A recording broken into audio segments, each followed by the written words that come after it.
शहर के अंदर वार्ड नंबर जो 14 है उसके अंदर एक मंगलाल नेमीचंद जैन करके व्यक्ति द्वारा निर्माण कार्य करवाया जा रहा है।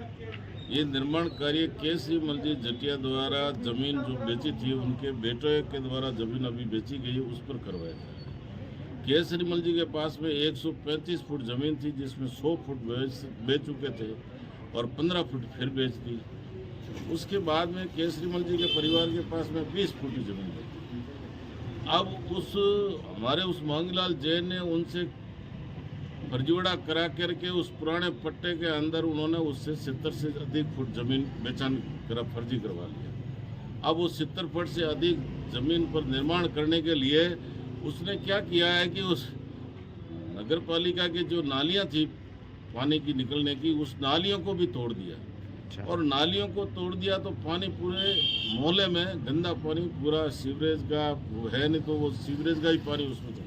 मोहल्ले वालों ने ये कहा कि नालियां तोड़ी तो नालियां वापस बढ़ाओ, तो वापस नहीं बढ़ा रहे। नगर पालिका को कहा तो नगर पालिका देख के जा रही है। बड़ा सेठ बहुत बड़ा है, इसके पास में धन की बहुत कमी नहीं है, इसलिए इसने सरकार के जो नगर परिषद के अधिकारी है उनको खरीद लिया। और कौन सेठ है? है सेठ कौन है जो धनवान है? का नाम मंगलाल पुत्र नेमीचंद जैन है। अच्छा।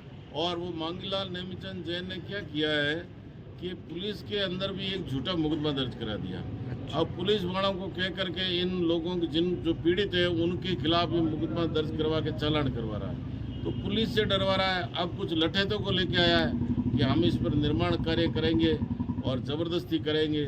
जब हमने ये बात कही तो नगर पालिका के अधिकारियों के सामने ज़मीन को नापा गया और उसकी ज़मीन बहुत मामूली निकली। तब हमने कहा इसकी जांच करो, तब वो है जो इसकी जांच भी नहीं कर रहा है और जोर जबरदस्ती निर्माण कार्य करने की योजना बना रहा है। इसलिए हम नगर परिषद के प्रशासक आदरणीय एडीएम साहब के यहाँ ज्ञापन देने आए हैं और ज्ञापन देकर के उनसे कहेंगे तत्काल को काम रोका जाए और इसकी पूरी गहनता से जांच की जाए और जो झूठे जो मुकदमे किए गए उस मुकदमे के अंदर इन लोगों को राहत दी जाएगी। हमारी बात अभी आप सर से मिले थे, क्या हमारे सर से जो मिले थे उन्होंने कहा उचित कार्रवाई करेंगे।